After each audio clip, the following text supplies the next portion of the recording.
बंधन क्या है, मुक्ति क्या है, कर्म अकर्म विकर्म क्या है, शुभ अशुभ क्या है, शुभ अशुभ मिश्रित क्या है, अष्ट चक्र क्या है, ये शरीर क्या है, ये जड़ क्या है, ये चेतन क्या है।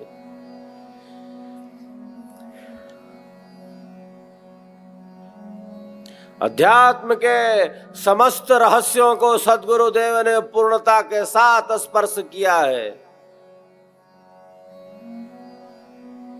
शब्द की यात्रा क्या है,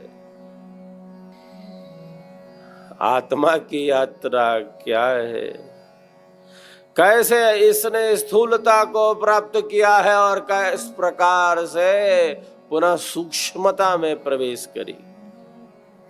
अंतःकरण क्या है, चित्त क्या है, मन बुद्धि अहंकार क्या है, शरीर छोड़ने की कला क्या है, कैसे योगी प्राणों का अतिक्रमण कर देता है, शरीर से परे पदार्थों का अनुभव कर लेता है।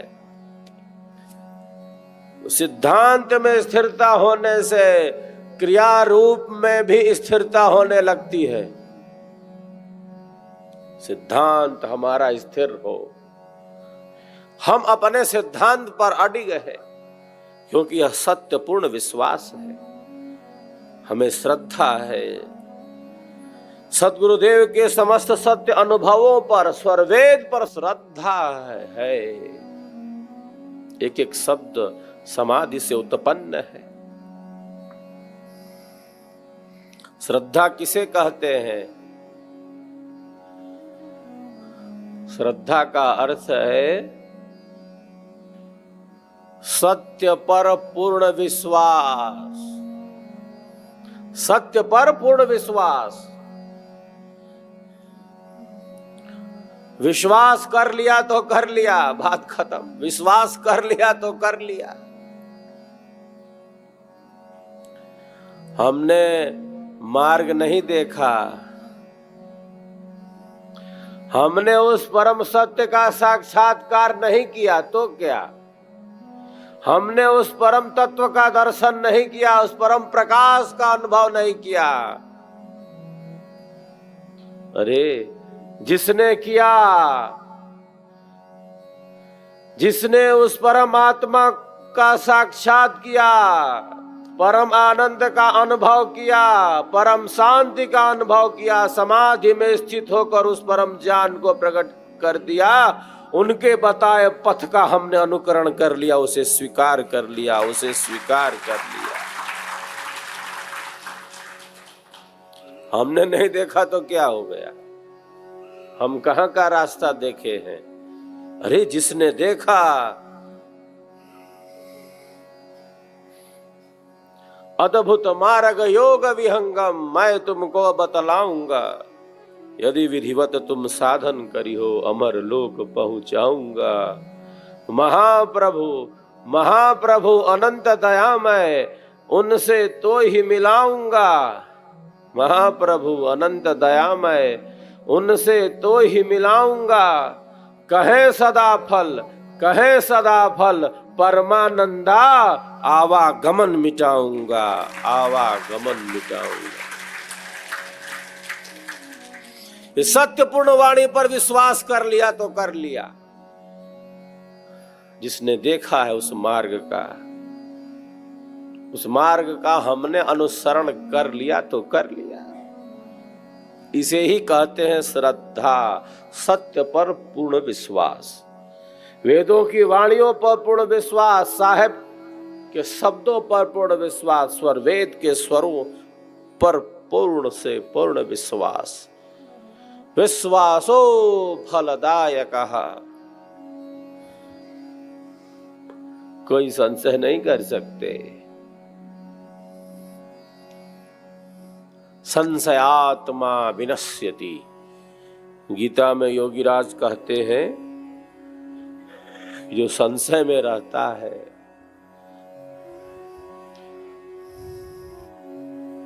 तो जैसे आत्महनन कर लेता है। हमने इस कल्याणकारी पथ का अनुसरण कर लिया तो कर लिया। जो संबंध है सदगुरु और शिष्य का, जो संबंध है सदगुरु और शिष्य का, केवल इस जन्म और जीवन से नहीं है, तब तक संबंध है जब तक शिष्य की आत्मा का कल्याण नहीं हो जाता, शिष्य की आत्मा उस लक्ष्य तक नहीं पहुंच जाती। एक जन्म दो जन्म में करत योग अभ्यास। चल तो रहे हैं इस पथ पर,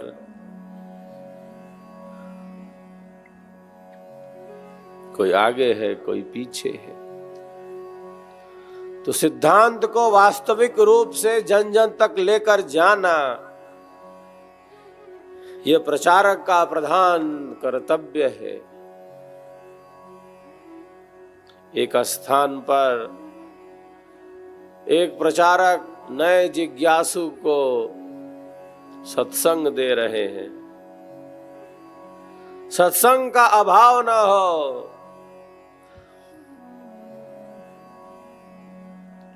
सत्संग खूब खूब हो, जिज्ञासा का अभाव न हो। सामने वाले के विचारों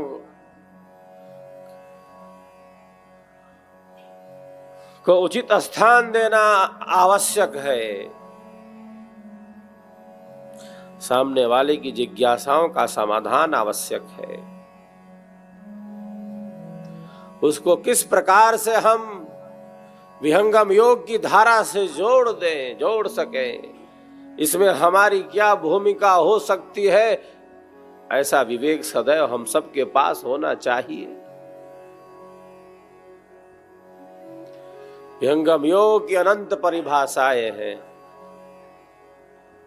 हमारी वाणी उसके जीवन को इस पथ पर गतिमान कर सके, ऐसा प्रयत्न हो। तो प्रचारक सत्संग दे रहे हैं, बता रहे हैं कि बंधन है, दुख है, आत्मा बंधन में है, अनादिकाल से बंधन में है।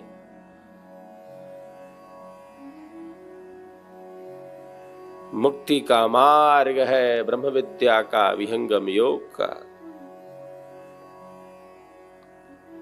सेवा, सत्संग और साधना से जो जीवन का मुख्य लक्ष्य है उसकी प्राप्ति संभव है।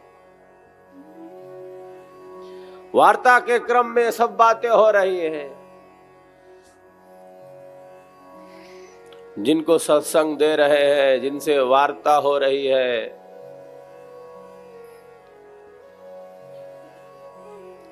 वो कहते हैं कि आप किस बंधन की बात कर रहे हैं?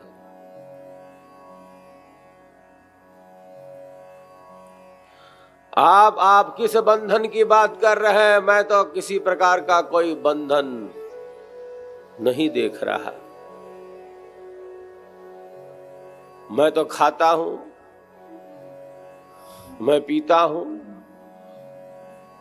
मैं अपना सांसारिक जो कार्य है, जो घर परिवार के लिए उपयुक्त कार्य है, उन समस्त कार्यों को कर लेता हूं।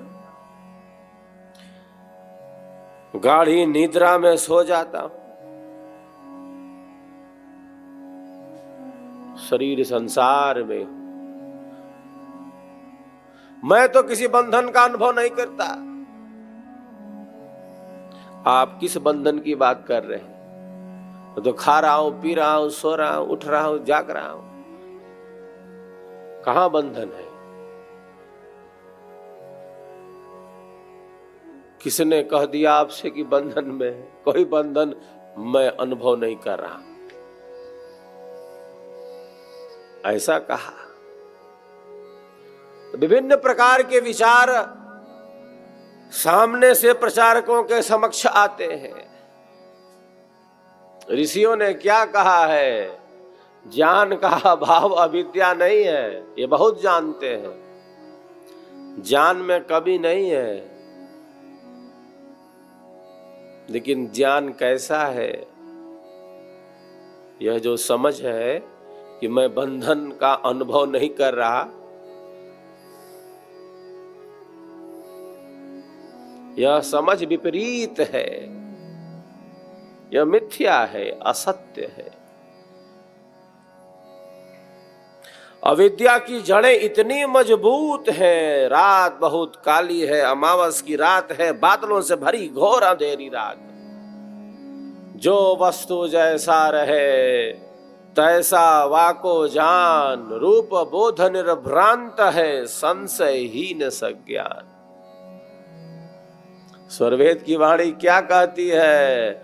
जो चीज जैसी हो उसको वैसा ही जानना, वैसा ही समझना, आत्मसात करना, यही विद्या और ज्ञान का वास्तविक लक्षण है, वास्तविक लक्षण। ज्ञान का अभाव अविद्या नहीं है, ये तो बहुत जानते हैं कि बंधन कहाँ है। मैं खा रहा हूं, पी रहा हूं, सो रहा हूं, मैं बंधन का अनुभव नहीं कर रहा हूं। कितनी रस्सियों से बांधा है, बंधा है।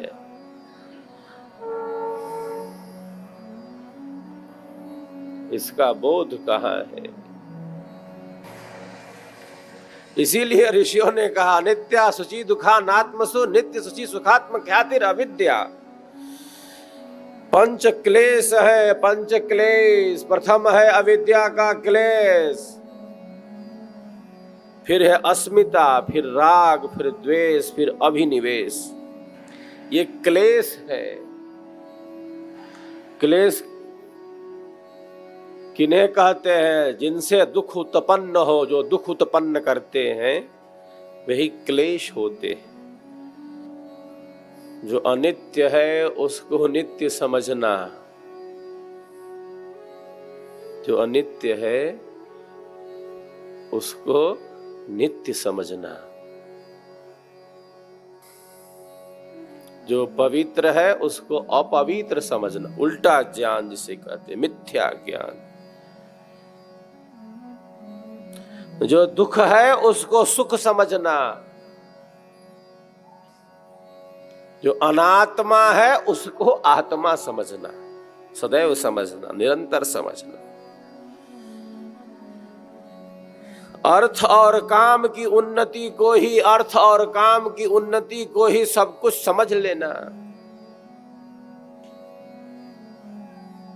ये हमारी भारतीय संस्कृति नहीं है, ये हमारे ऋषियों का संदेश नहीं है, ये भारतीयता नहीं। जीवन के एक एकांगी रूप को ही संपूर्ण समझ लेना, शरीर को पुष्ट रखना और इंद्रियों को तृप्त करते रहना, ये मानव जीवन का उद्देश्य नहीं हो सकता। ये जीवन है क्या, किस लिए मिला, इसका अनुभव हो जाए तब ये जीवन पूर्ण माना जाता है, तब ये जीवन पूर्ण माना जाता है।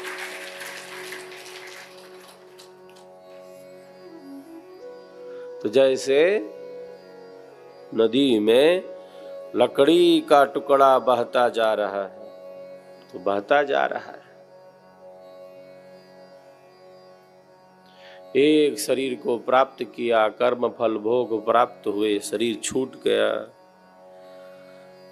पुनः नया शरीर प्राप्त हुआ, कर्म फल भोग प्राप्त हुए, शरीर छूट गया। मन माया मरती नहीं, नहीं वासना नाश, यह शरीर मरी मरी गया, कर माया मन नाश। तो शरीर क्यों मिला है? इस उद्देश्य से सदैव एक साधक जागृत है। शरीर का ध्यान रखने के लिए केवल शरीर नहीं मिला है,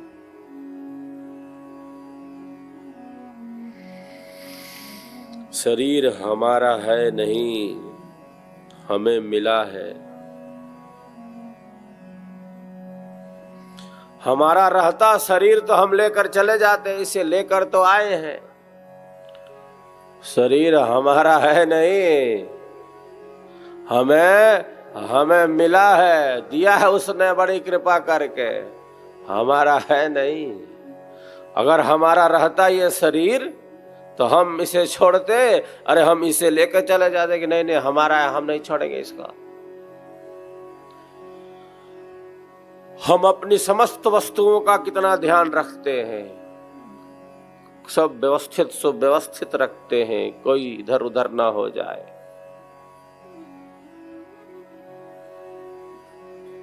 शरीर हमारा रहता तो हम लेकर चले जाते इसको, ये ले लिया जाता है, अग्नि को समर्पित कर दिया जाता है, जिससे ये बना है वहां पहुंच जाता है। पंचत्वम कतः, पृथ्वी अग्नि जल वायु आकाश, इन पंच तत्वों के सहयोग से षट विकारों को प्राप्त होने वाली ये भौतिक देह उत्पन्न होती है।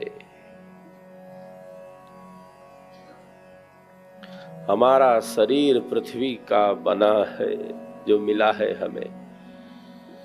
हम पृथ्वी थोड़ी है, ये अग्नि से बना है। हमारे शरीर का मुख्य बाहरी और भीतरी भाग ये पृथ्वी तत्वों से बना है। 13 प्रकार की अग्नि है हमारे शरीर में। जब शरीर की अग्नि शांत हो जाती है तब चिता की अग्नि जलती है।